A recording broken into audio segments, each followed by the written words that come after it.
Welcome to LOA Today. I'm Walt Thiessen here with life coach Cindie Chavez. Today is Wednesday, September the 23rd, 2020. It's 4 p.m. New York time, and wherever you are in the world, thank you for joining us for another episode of LOA Today, your daily dose of happy. And Cindie, before the show, you and I were kind of joking about Daniel Mangana's money game, because you've been having the same experience I have. You manifest money and then you forget you're playing the game. Right? And then, I mean, it's almost embarrassing. You're like, oh, geez, I forgot I was doing that thing. Yeah, because it's the process is pretty simple. And so I took the action and then I got the result immediately. And then I never thought about it again. I was like, what?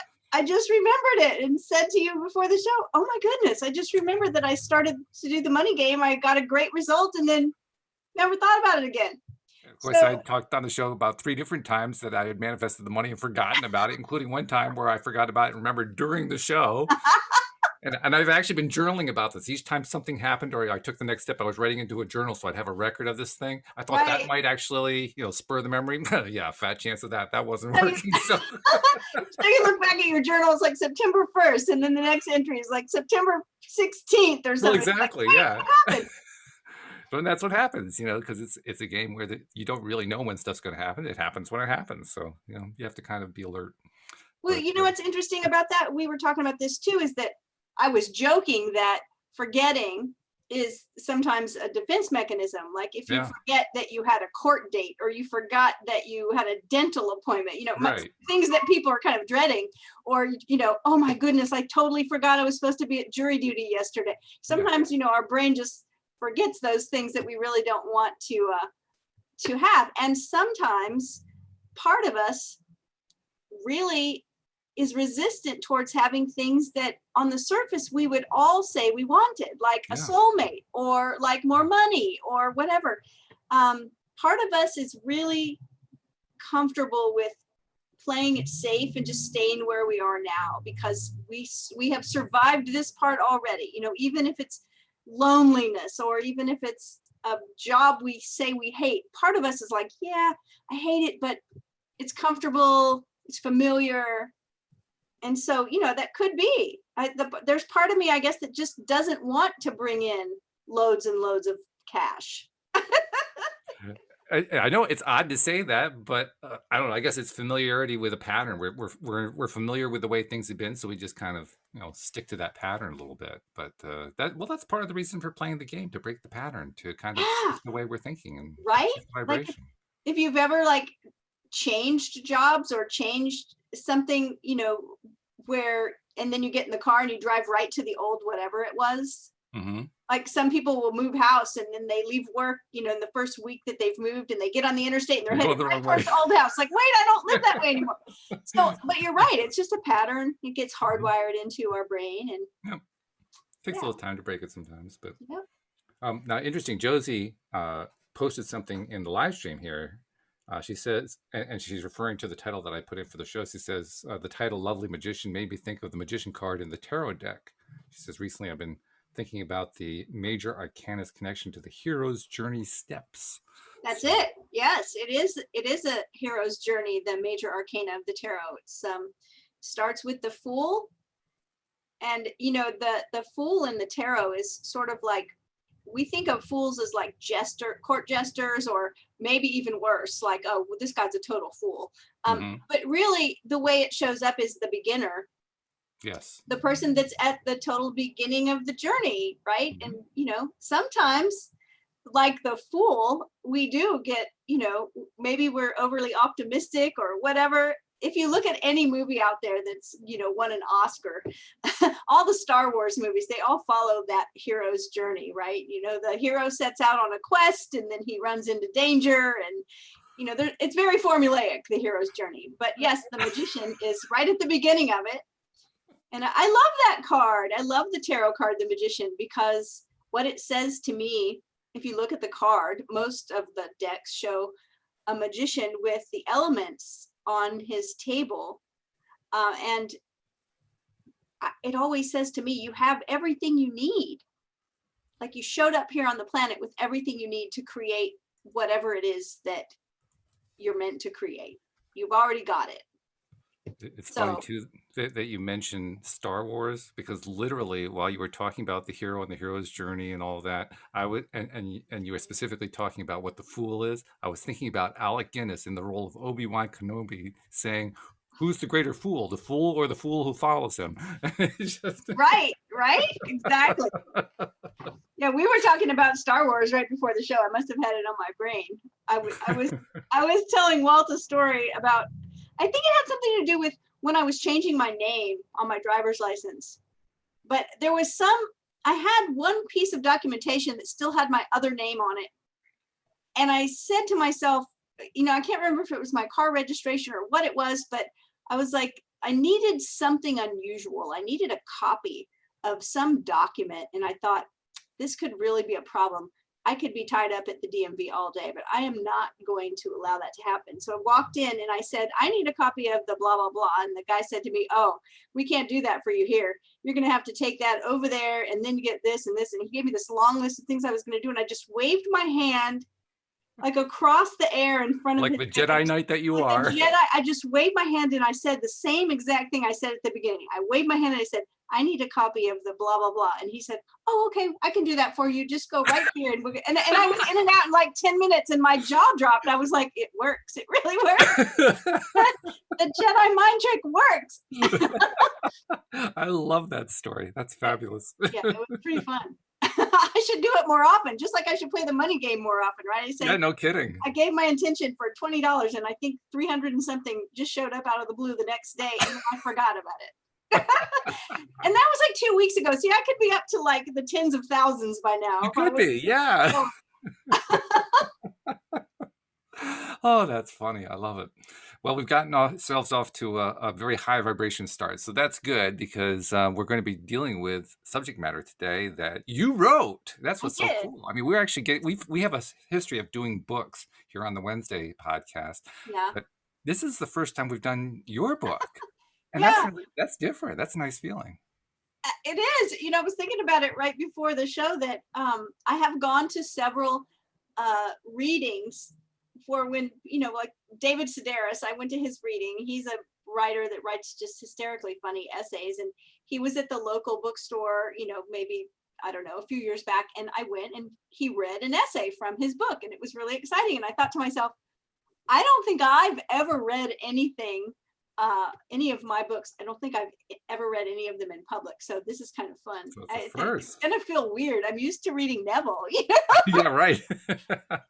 And I can tell you right off the bat, I'm probably not going to quote from the Christian Bible at all.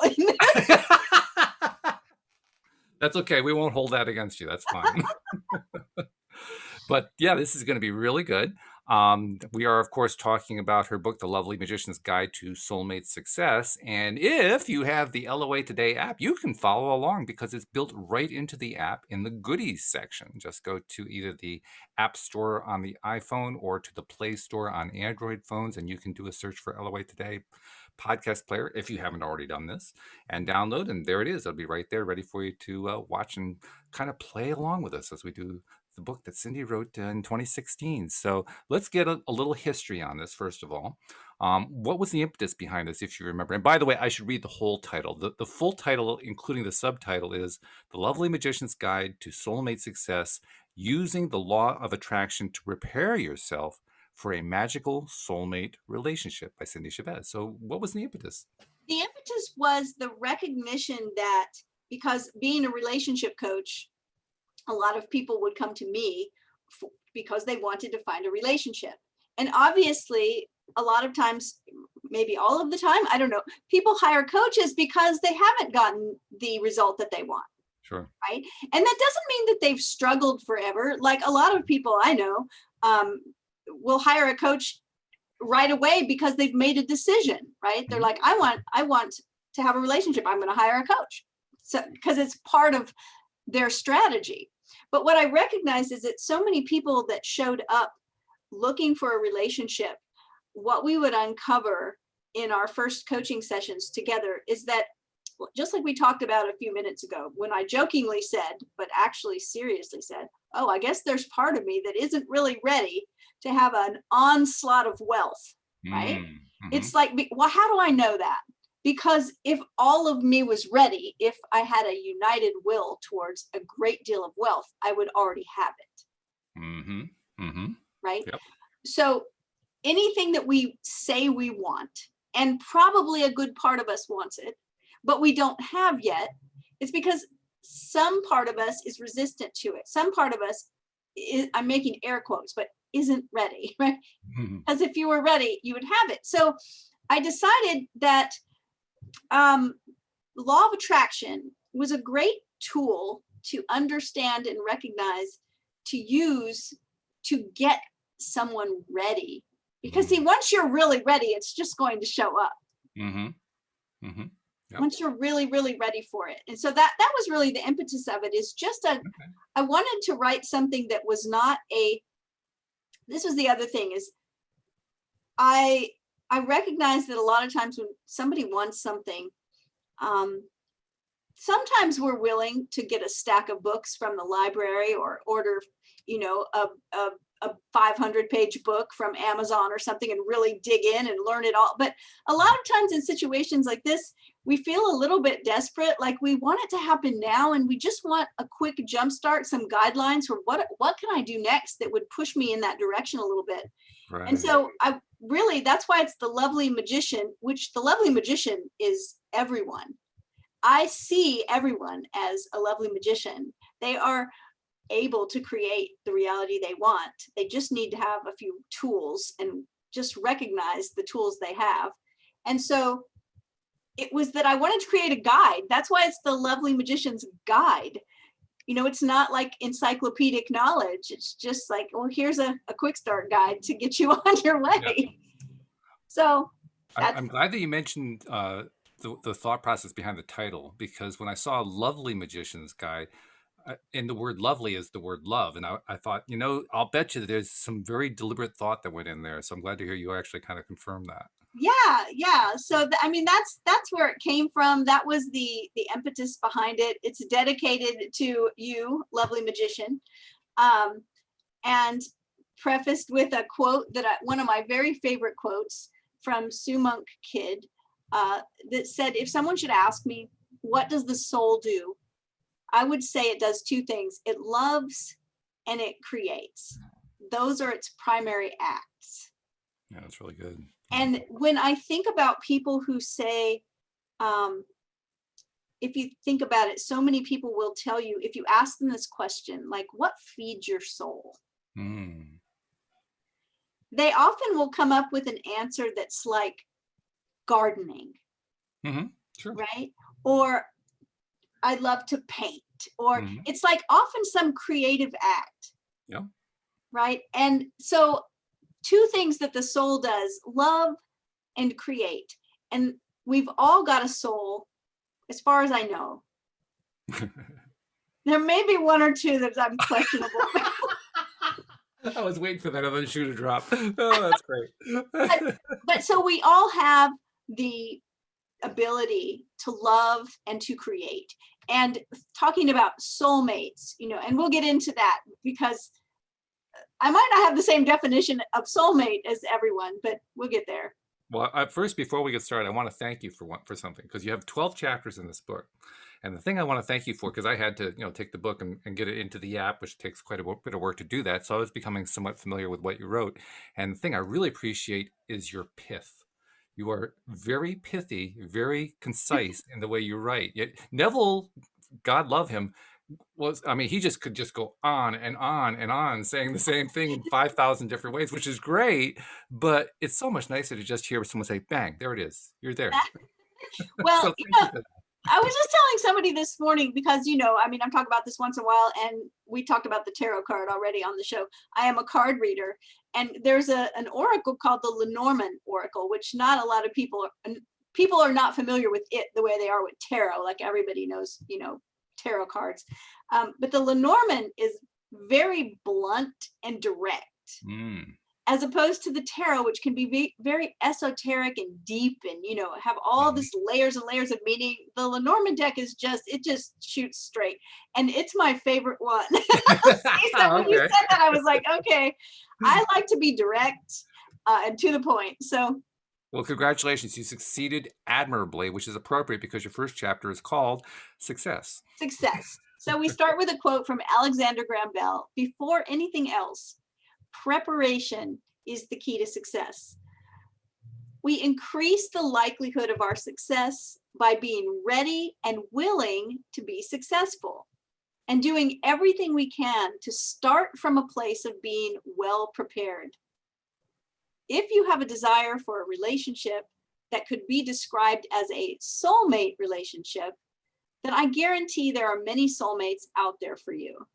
The purpose of this little guide is to help you set yourself up for soulmate success. It may sound very elementary to say that we need to be ready and willing to be successful, but remember, our lizard brain, the part of our brain that's very concerned about our survival, does not like change of any kind, even if that change is something better. Being ready and being willing are huge steps towards experiencing the relationship you know you desire. Here's the good news. By virtue of your being a human being, you are also a powerful creator. The ability to create our experience is the magic intrinsic in our humanity. We're always creating our reality, even when we're not aware of it. Our thoughts and feelings are comprised of vibrations, and they always attract a matching vibration. This is sometimes referred to as the law of attraction. So the first and foremost task in the quest for a soulmate relationship is being open, willing, and ready to be a soulmate yourself, and recognizing the magic within you to create this experience. First, let's talk about the whole idea of soulmates, just to be sure that a soulmate relationship is what you are looking for. All right, then we quote from a really beautiful book by Marianne Williamson, and I believe the title of the book is actually called The Holy Relationship.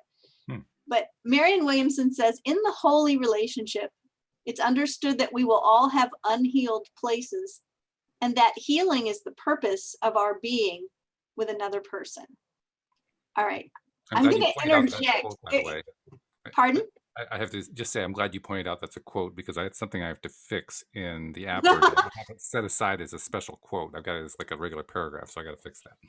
Well, I want to interject something, and we talked about this before. I was wondering how reading this 4 years after writing it, if I would have, things that would come up. But one thing I think is important to always mention is that there's an idea that some people will say that soulmate relationships are the hardest relationships there are, like the ones where you learn the most, right? That's kind of code, right? Code. There's an acronym of an AFGO. It's another effing growth opportunity, right? Oh, okay. AFGO, right? So sometimes when we say, oh, I grew so much, that's kind of code for, man, this really sucked, right? There was a lot of personal growth opportunities happening. But one thing I want to be sure of is that I always communicate, and that is that, yes, all of our relationships contain growth opportunities. But that never means that you should stay in a relationship where abuse is present. Right? And sometimes people take things to extremes. So they're like, well, I'm supposed to be in this relationship. It's my soulmate. I'm glad you bring this up too, because somebody reading this chapter, and by the way, that was the entire chapter. So just to show how pithy her work really is, the fact that you mentioned being ready and being willing are huge steps toward experiencing the relationship that you desire. Well, a lot of people can read that and say, but I am willing, I am ready. What are you talking about? Why is that so important? Yeah. Well, I think it's so important because part of us may not really be ready, right? Like every time we make a big change in our life, we experience loss. So I may have a little apartment and then I move to a big house, and the big house is so much better, but I've still just lost the little apartment. And there will be little things I appreciated about it that I miss or whatever. And again, it's that lizard brain that's very comfortable with the way things are. So the soulmate relationship, a lot, there are so many different definitions of what that really means. Well, let's address that. What are some of the ways we can talk about what is a soulmate relationship? Some people automatically assume that what that means is that everything's perfect. Right? Like that when people fall in love, I use that phrase with the quotes around it, because I think anyone that's had that experience knows that feeling where you suddenly, your brain is producing lots of phenylethylamine and you don't need to eat or sleep anymore. Like suddenly, like you're just on cloud nine, you are having the time of your life and you feel so great and everything is perfect and everything looks rosy and you start seeing the world through rose-colored glasses. And so everyone loves that experience. It feels wonderful. And a lot of times when people say soulmate relationship, that's what they imagine. Or they say soulmate relationship and they have maybe a belief system that incorporates reincarnation and what we talk about when we use terms like soul group or soul family. So some people think that we continually reincarnate along with a certain group of others and that we show up differently in each incarnation in their lives. So that could be a soulmate relationship. Other times people think that the soulmate relationship, I've heard people say before, like, oh, are you really sure you want a soulmate relationship? Because that's a relationship that is going to try you. It is going to push your edges. It is going to cause more growth than you've ever had. And that's why I mentioned the abuse, right? Is that, okay. So there are lots of ways people throw that term out there and then it's like, well, what do you really mean by that? Yeah. And what I mean by that may be different than what other people mean. But I could say when we talk about, oh, does that mean you knew each other in a past life? Yeah, if you believe in reincarnation and you believe in that fits in your, belief system, then sure, that could be possible. When I talk about it, that doesn't really matter, because my main definition, whether you believe that part or not, which is fine with me, is that you are compatible and that you have great chemistry.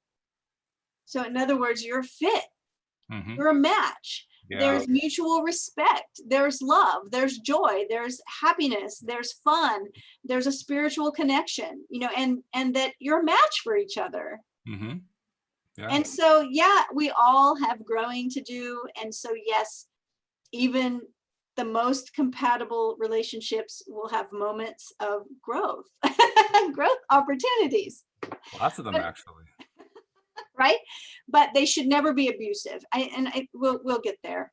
This is something I want to add into, because when Louise and I first met, of course, Louise had 10 years as a psychotherapist, so she had been dealing with all these kinds of issues every single day for a 10-year period, not counting all of her school years and stuff leading up to that, all that kind of thing.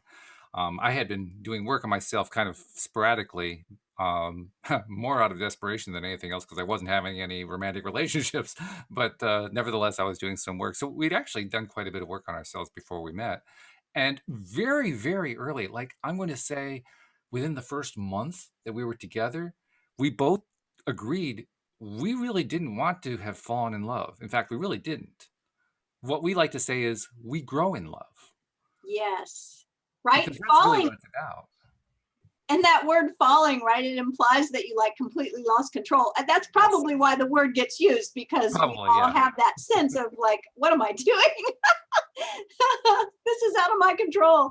Yep. I always used to tell, I mentor a lot of women that are younger than I am, right? And it's like one of the things I joke with them about sometimes, but there's also a serious part of it is what I call the chemical cloud. And that's that oxytocin and phenylethylamine and all these other brain chemicals you make that just put you off in la, la, la, la, la, la. And in that place, it's very easy to overlook certain things that should be setting off some alarm bells and red flags, but we don't want, sometimes, there's a joke that's there's only two red flags, the ones you see and the ones you ignore. Oh, yes. We actually see most of them. Sometimes we turn our head the other way. Well, if So you're this, in that fall in love place, that's where you're going to tend to ignore them. That's a really great point to make, because it's so easy to ignore them. Oh, well, that's all going to be. We'll just gloss over that. That's going to work out okay. Yeah. yeah. So this is this really loud traffic outside my corner. Well, as soon as he learned that we weren't going to talk about falling in love, he was done. You know. Somebody just peeled out. They're like later. So this picture of connection comes from a Celtic tradition. This next part is called Anam Cara, and it is an idea that translates to soul friendship. So here we go with a soulmate, right? It's like a soul connection.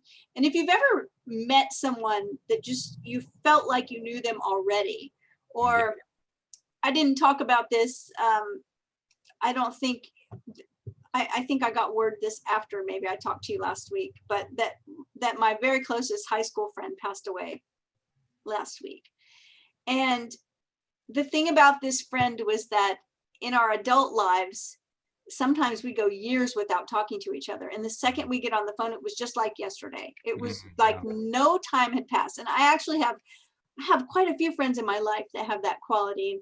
I think that's this quality, this kind of soul connection. So remember that in this book, we're talking about a romantic connection. Most of my clients are heterosexual women, but a soul connection transcends all of that.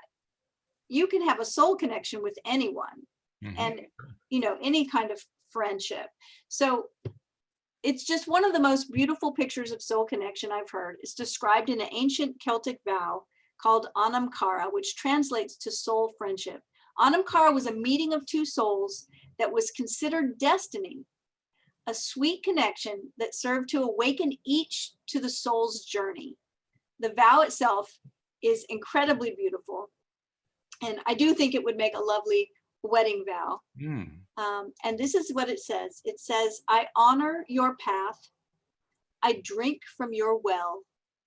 I bring an unprotected heart to our meeting place. I hold no cherished outcome. I will not negotiate by withholding. I am not subject to disappointment. Beautiful. The idea of a soul relationship that serves to awaken each party to their soul's journey sounds romantic, and of course it is. However, we must also remember that our soul's growth often comes in ways that can be uncomfortable as well.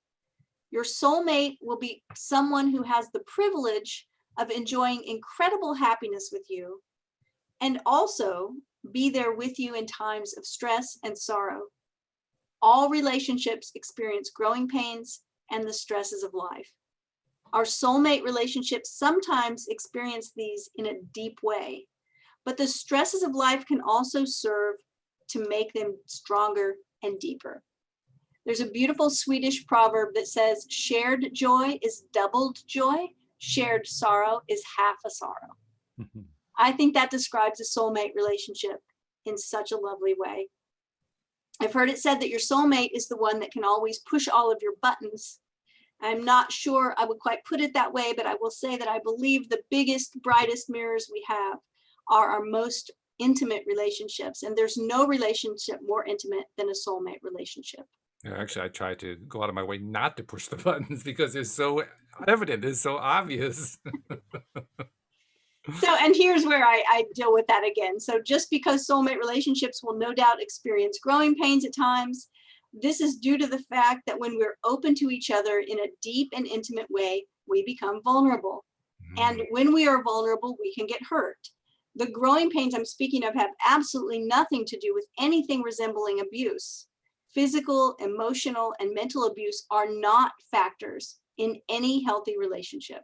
Absolutely. Your soulmate relationships, both platonic and romantic, will be built on mutual love, trust, and respect.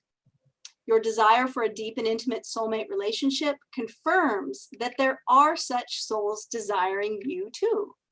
It's always true that what you seek is seeking you. And I quote Deepak Chopra, there are no missing pieces in the universe.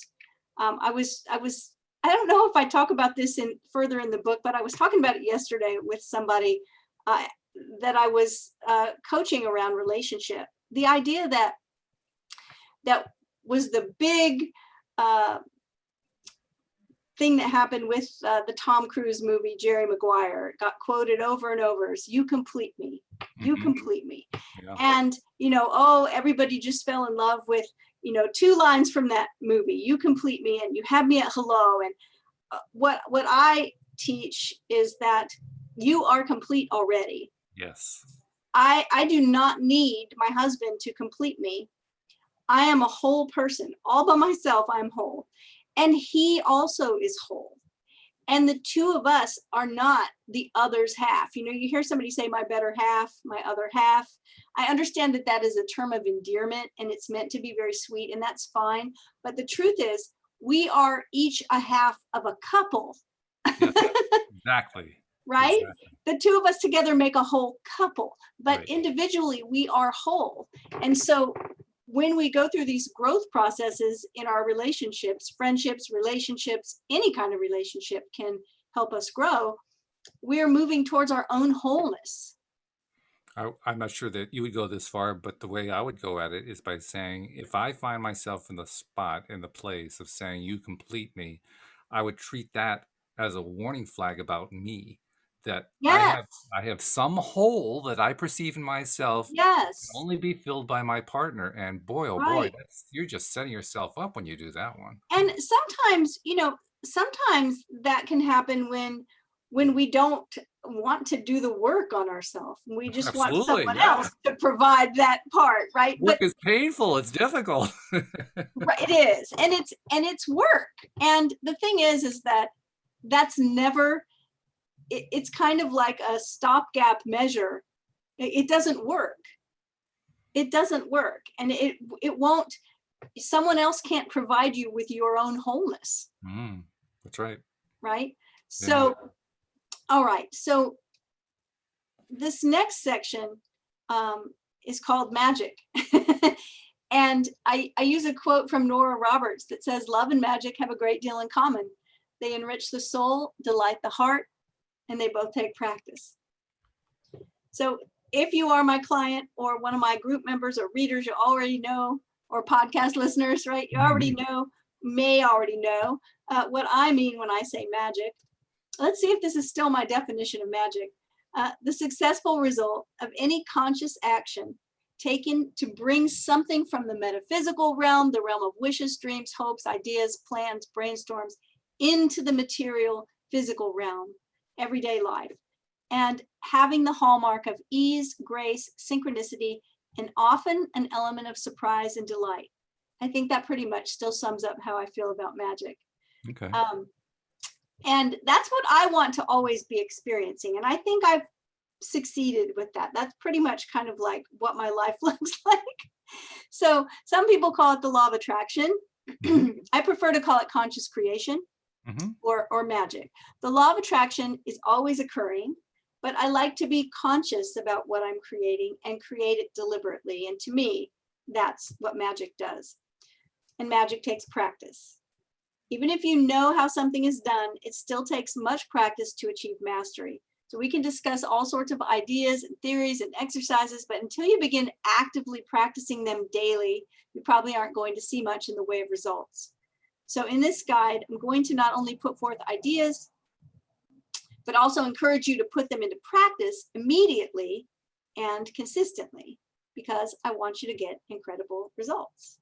Now, people reading this section, I can imagine people, they get to this section, they read that part that says, I prefer to call it conscious creation, or even better, magic. The law of attraction is always occurring, and so on. They say, "Oh, yes, this is why I signed up. I want to use the law of attraction to get that perfect soulmate." That's not quite what you're saying, though, is it? Well, yeah, I mean, I think that, it's going to take practice. And we talk about this all the time, but, people are like, well, it doesn't work. Yeah. I tried it and it didn't work. And it's like, oh my goodness, well, try again. Yes. There was I remember being in Florida one time on vacation. I turned the TV on. It was the Food Network, and Bobby Flay was the chef. And the first thing I ever heard him say was he said he was putting cilantro in a thing he was making, and he said, "If you don't like cilantro, try it again." And I kind Good of use line. that I all like the that. time, right? It's like, try again, keep going, Yeah, that's keep good. That's going, very good. try again. All right. I seem to have lost the ebook. Remember I said I need to pull it up here so I have it in front of me. I understand the feeling. Where did it go? All right, let's see. So we were on the section of magic. I really like this next section, and I can tell you that in between the time I wrote this and today, right in between, a couple of years ago, I got married, and I actually put this part into action. So a few years ago, I was invited to a wedding, and the wedding itself and the party that followed were incredibly lovely. A gorgeous bride, a handsome groom, adorable flower girls, beautiful flowers, the whole shebang, and it was really, really, truly lovely.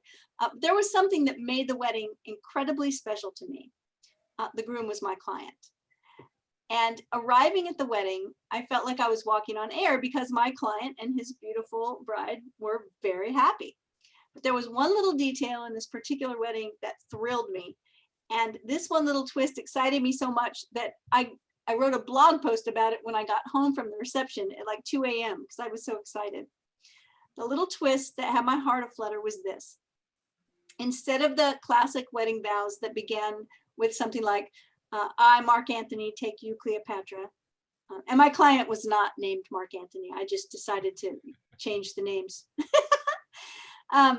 These two changed their wedding vow to say, I, Mark Anthony, receive you, Cleopatra. That's a nice phrase.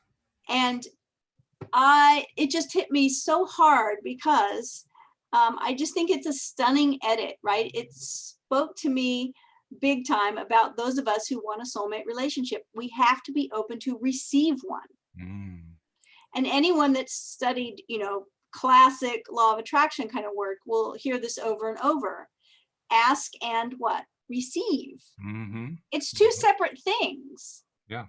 We can ask all day, but we also have to be ready to receive. So I thought this was beautiful. And when I got married in November of 2018, it's the one thing I asked my rabbi to do is if he would use receive instead of take. Instead of I take you, I receive you. And so I think it's beautiful. So it is beautiful. And I will add to it that the fact that you included this bit about the wedding vows in a story about acquiring a soulmate, and you did it 2 years before you acquired your soulmate and used the same concept that you described. First of all, I can't think of a better description of how the law of attraction works. You demonstrated it admirably. And second of all, I love the fact that, like you say, you focus on receiving. I mean, this is pure Neville Goddard. right. All these Neville books we talked about. What is it? He always assumed the feeling of the wish fulfilled. That's what receiving is. Correct. Yeah, very, very true. And it is exciting to read this now and realize, oh my goodness, look what happened. You did it. Oh my God. So, my lovely magician, this is the very first thing that needs to be attended to if you're really and truly wanting a soulmate relationship. You must be open to receive one.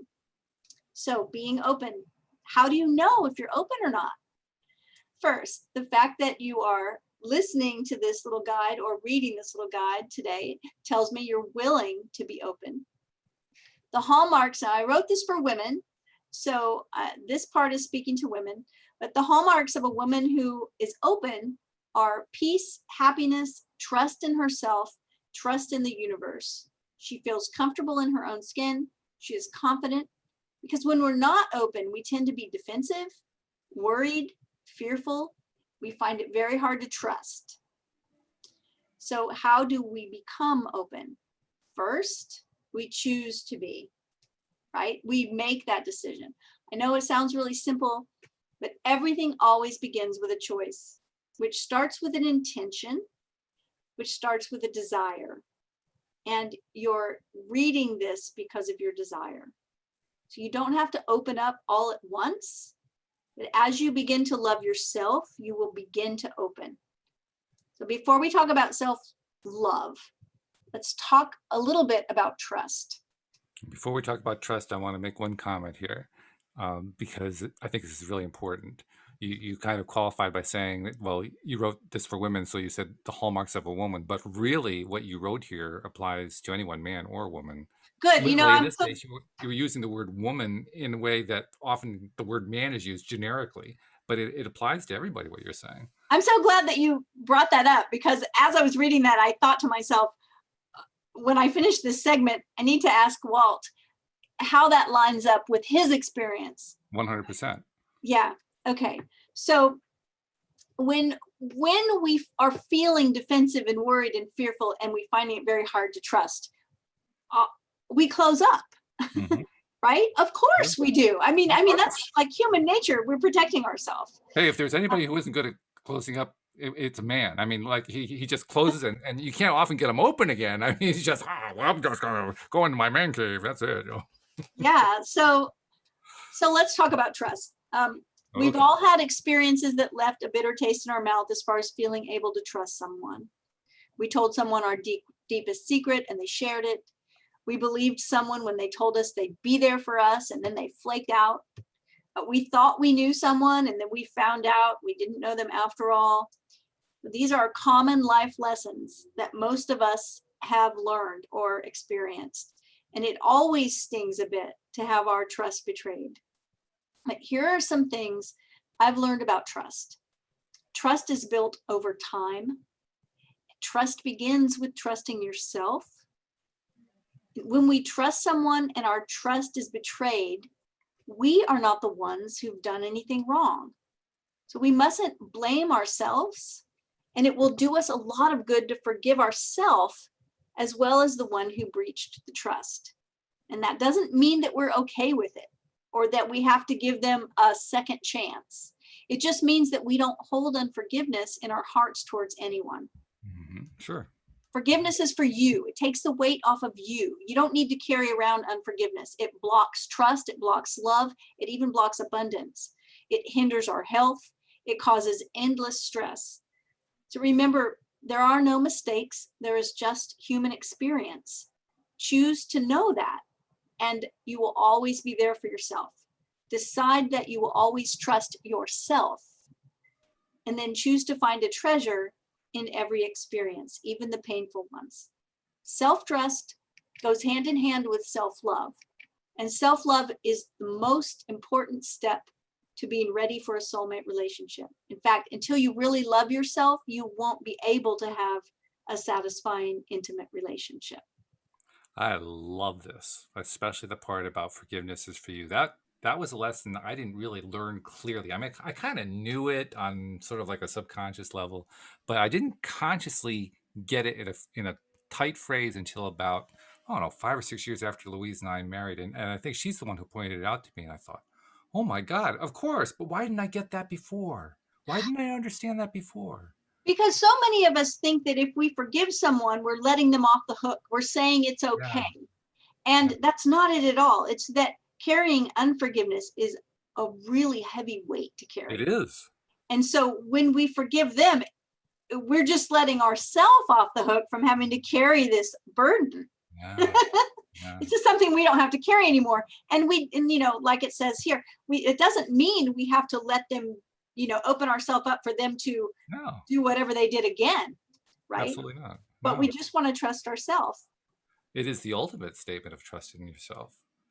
Because the only way you can truly forgive is to let go of whatever that thing was that you were kind of hanging on to. That load you were talking about. You got to let go of the load, and otherwise you can't really forgive. Exactly.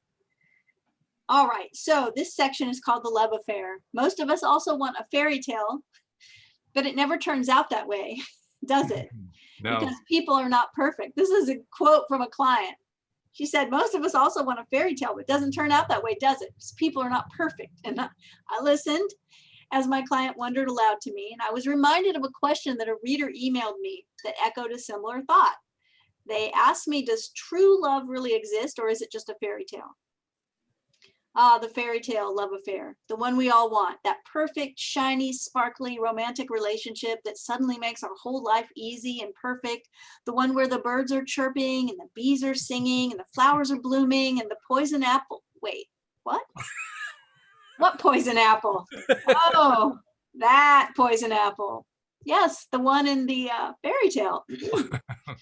Along with the wicked witches, evil stepsisters, malevolent queens, scary talking trees, flying monkeys, and all manner of frightening villains and dangerous fire-breathing circumstances. Those are the little details we seem to be forgetting when we fantasize and wish our own lives and loves were more like a fairy tale. Within the confines of our imagination, within the covers of an enchanted book, it seems easier to remember and focus on the sparkly, shining deliciousness of dancing at midnight at the fairy ball and being swept off our feet by Prince Perfect. How easily we forget the poisoned apples and flying monkeys. Life is full of experiences, some of them uncomfortable. Even when we've found the most wonderful relationship possible, life still happens. Sure does. Soulmates aren't perfect, they're real. And soulmate relationships aren't perfect, they're real. But they are, or they can be, shiny, sparkly, and romantic. So your prince or your princess, also known as your soulmate, won't be perfect, but will be perfect for you. And even if the one you are with right now seems anything but perfect for you, that can change.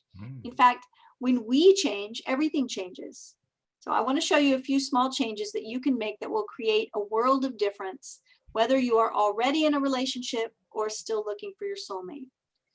And an important note here is that even though one of the magical parts of the fairy tale is often the idea of being rescued by Prince Perfect, you really only need rescuing if you are a victim.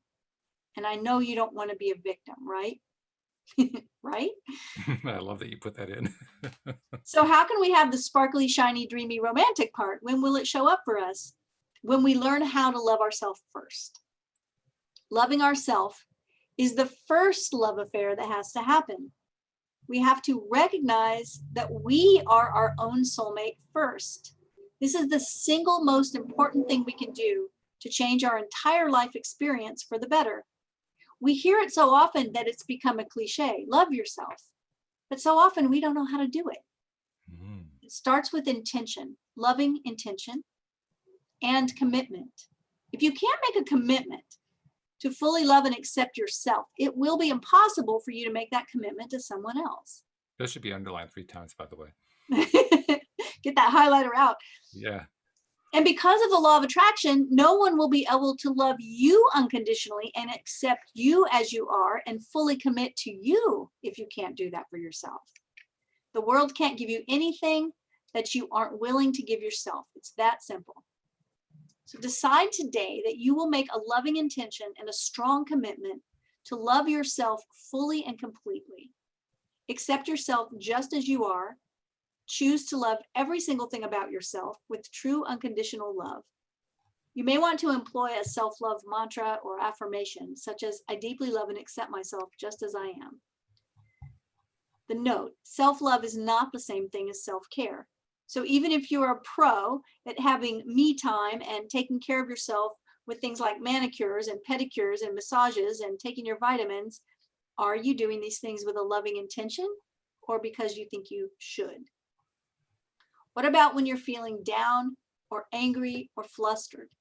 Do you judge yourself for those feelings or do you love yourself through it? What about those critical thoughts that pop up? Do you listen to them? Those critical thoughts that accuse you of being lazy or of spending too much money or of not making enough money or of being ugly or fat or too skinny or need I say more? The list of self-critical thoughts and self-talk can be seemingly endless, especially in a world that encourages us to constantly compare ourselves to everyone else.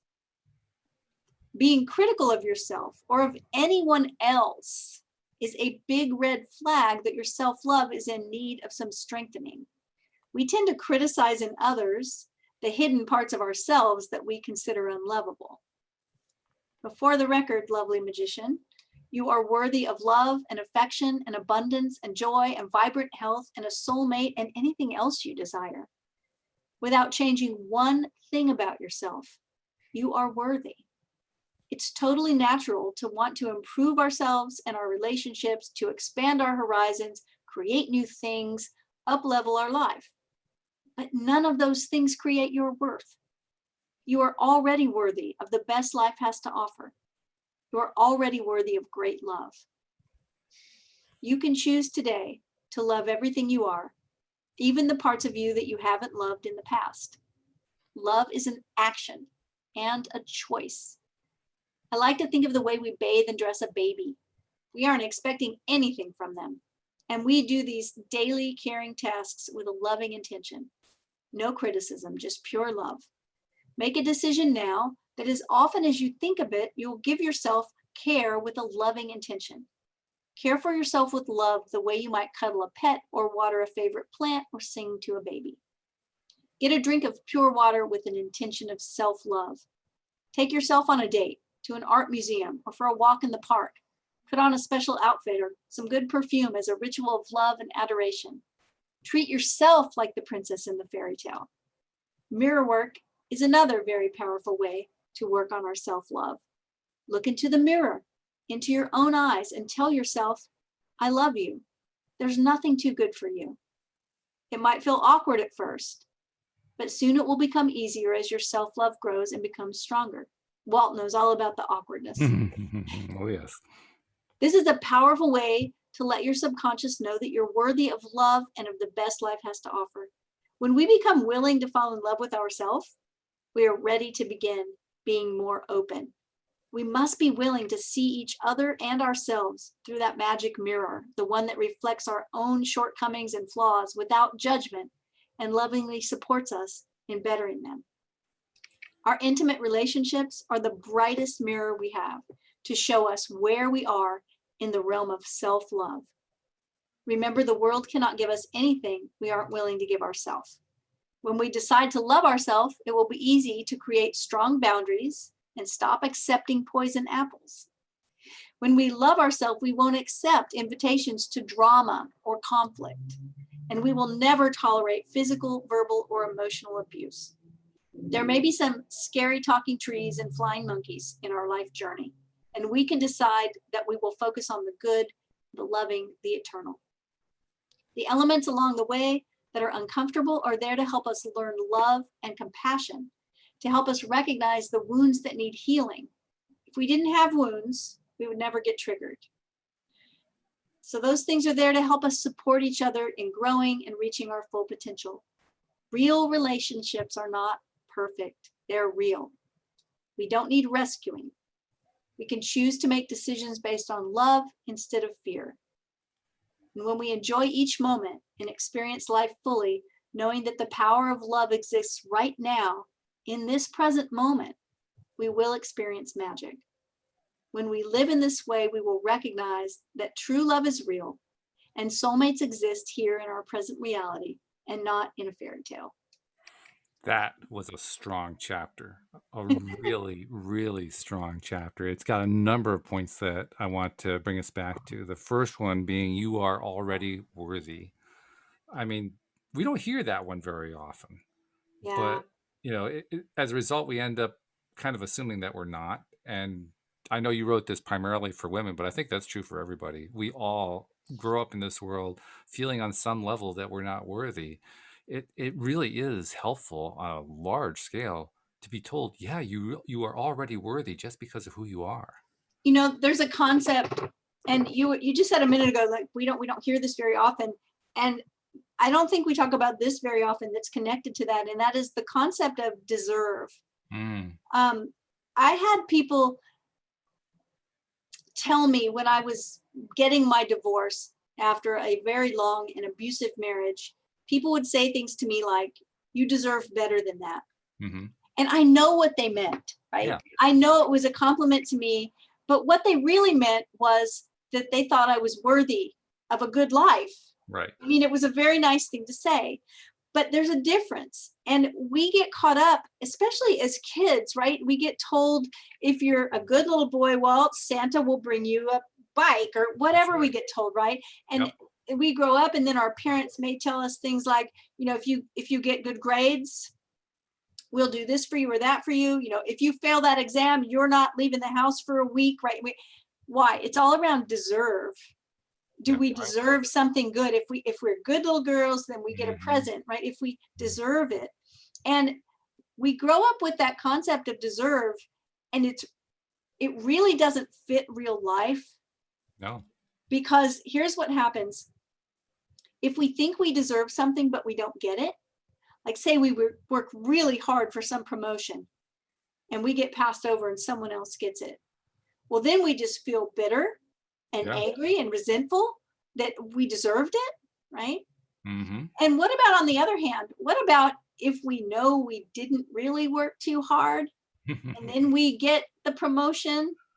Then we may feel guilty. That's even and worse. Feel like I really didn't deserve it. And, you know, in that case, when you hear about, sometimes people will be like, I can't get ahead.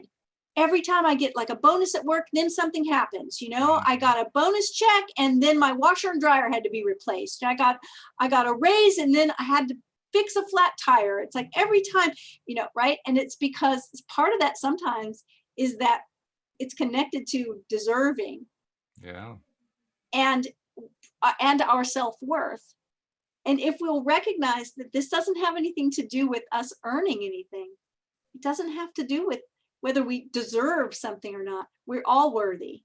We're all worthy of great love. We're all worthy of happiness. We're worthy of those things. And we're worthy to take care of ourselves at a level of that's intended with love. You know, I think about, if I'm not a cat person, right? Sorry, cat lovers. I think they're gorgeous, but I'm more of a dog person. But if I were to watch my neighbor's cat, you know, I could watch their cat. I could feed the cat, water the cat, make sure the cat had everything it needed, but I wouldn't do it like they do it. Sure. Because they love that cat. Right. Right. And it's like, same with me. I could leave my dog with you and I'm sure you'd make sure that it got water and food and it got petted and got everything it needed, but not the way I would, because, right. We need to love ourselves with that kind of intention. Yes. We need to take care of ourselves, feed ourselves good food, drink pure water, you know, respect ourselves. Don't let people take advantage of us. Why? Because we love ourselves. Mm-hmm. Mm-hmm. Strong boundaries. Very. Those kind of things. We're all worthy. You don't have to wait to get there. You don't have to do more personal growth work to be worthy of a relationship. You're there already. Just recognize that you're worthy of it. I also like that you added the word magic to the words mirror work, magic mirror work. I like that a lot. We've talked about the mirror work a lot. But I always think of the magic mirror in the fairy tales, right? Here's the wicked queen looks into the mirror and says, mirror, mirror on the wall, who's the fairest of them all? Yeah. You are, the mirror says. It's you. Mm-hmm. If we could just look into that mirror with the confidence of knowing that we're loved by that face in the mirror, it has an effect on our what's called mirror neurons. Yes. That's the part of our brain that if you eat a lemon and you make a sour face, I'm going to make the same face watching you because my brain empathizes with that. So when we start looking into our own eyes and giving ourselves an encouraging message and love and appreciation, that part of our brain starts to agree and say, okay, I am worthy. And I also wanted to point out that the mirror is also a metaphor for what Neville calls the you pushed out phenomenon, a phrase that kind of gets distorted by many people who follow him. But really, he was talking about the world mirroring you. And so, again, that's the mirror that's it. Analogy coming in again. Yeah, it's just you. Right. It's all just you. Also, I wanted to put the emphasis again on no abuse. Abuse is not a part of any of this stuff, which is obviously very key to your particular presentation of this as an author, because you had experienced that in your own life. But there are a lot of people who experience abuse, and they tend to often kind of wash it aside a little bit. Like, yeah, but, you know, we're working things out. And it's like this long list of things, right? Right. Yeah. It's important to remember that you wouldn't let your new neighbor come over and say mean things to your dog. Right. Or call your kid names, right? You'd be like, get out. Yes. So that's because you love and respect and want to protect your child and your dog. Well, you should love yourself with that same kind of love, where you don't accept that kind of abusive treatment. And then finally, I also wanted to point out what you said, that we don't need rescuing. No, we don't. That's really huge right there. That's huge. Talk about that for a minute, because we're actually a little bit over, but that deserves a minute. Well, there's a concept that I hold strongly to called radical responsibility. And what that means is that I take responsibility for my experience of life. Now, that doesn't mean I can take responsibility for somebody else's behavior, right? If somebody, I don't know, drives their car into my house or something, and I say, well, I take responsibility, that doesn't mean it's my fault it happened. Right. Right. But it means, okay, I'm experiencing this in a certain way, and it's my responsibility to experience it how I want to, and to take care of it in the way that I think it should be taken care of. And so it's not an energy of blame, it's an energy of responsibility. And as soon as I start blaming, now I'm a victim.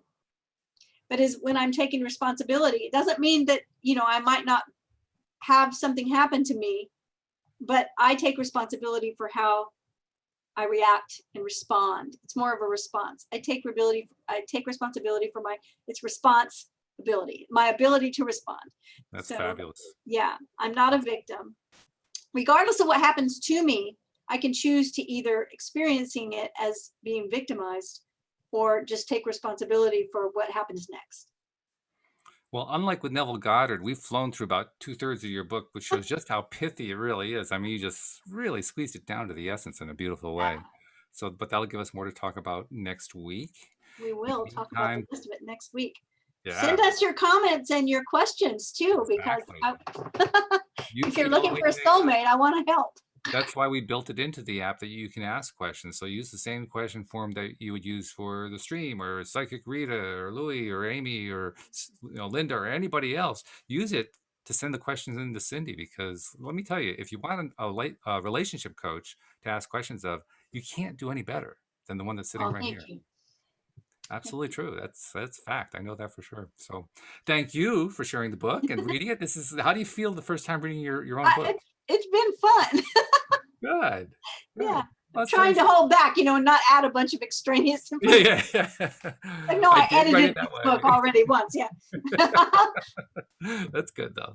Well, that's, I think, I don't remember who it was who said it, but I remember reading somebody one time saying, when you write a book and you write, I don't know if this is your first one, but when you write your first book, and then you go back and look at it later on, you realize how much you grew beyond what you wrote there, but that doesn't take anything away from what you wrote in the book. Right. That's what I was curious about. I was like, I wonder if I'll have any real big ahas that I should have put in there. Exactly. Yeah. Well, it happens, but that's okay. The substance is great so far. So I'm looking forward to carrying on the conversation next week. Me too. In the meantime, have a great week. Thank you so much for sharing everything. Thank you to the live stream, and especially thank you to podcast listeners as well. We'll see you all next time here on LOA Today. Goodbye, everybody. Bye, everyone.